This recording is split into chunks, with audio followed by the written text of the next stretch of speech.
All right, so now that we are absolute professionals when it comes to similarity, let's use that knowledge to apply to real-world examples. We're basically going to follow a very simple three-step process. And I'm writing this out because I think it's important that you actually see these steps. Number one is to draw the diagram. Not all word problems come with a diagram. And if there is no diagram, you need to draw the diagram. That is a very important step. And it's my expectation that you'll draw those diagrams. That will give you the best chance of success. Step two, 9 times out of 10, or even more than that, you are going to want to determine or calculate the scale factor. And then once you know those two things, you can solve, typically for a missing side. All right, let's take a look.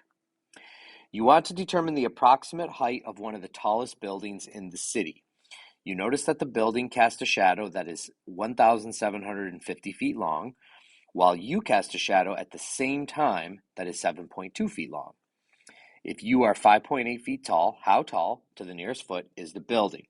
So what we have here is we have a building, which I will simulate by that line, casting a shadow. Shadows are on the ground. That is 1,750 feet long. So this is our building. They're asking us to find the height of the building.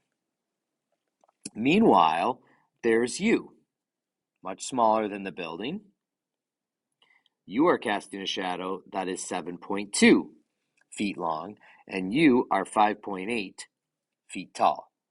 So you can probably see now that these are actually going to be similar triangles. Now, I know they're similar triangles because since it says you're casting a shadow at the same time, that means that this angle and this angle are the same because the sun would be coming in at the same angle. In addition, this angle and this angle, since the building is perfectly upright and we're assuming you're standing upright, that makes this a right angle and this a right angle. So that means that we've got two pairs of corresponding angles congruent, which makes these triangles similar. So here's my picture. Step one done. Step two is to determine my scale factor. So I have a pair of corresponding sides right here. So in order to find my scale factor, I can do image over pre-image. It doesn't really matter which one you decide is the image and which one you decide is the pre-image, as long as you're consistent in the way you apply it. So I'm going to assume that the bigger one is the image and divide by the pre-image.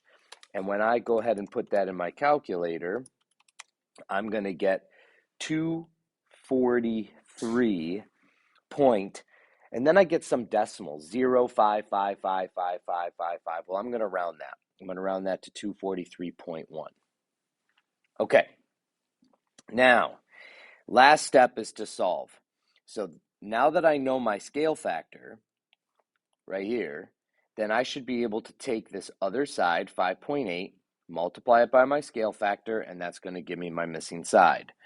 So if I take 5.8 and I multiply it by 243.1, that gives me,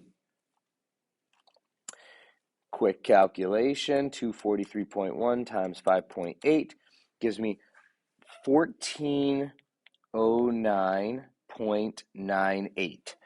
And I go back to the original problem, and you should always do this too. Always go back and check what they want you to round to.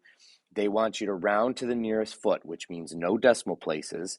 So the building is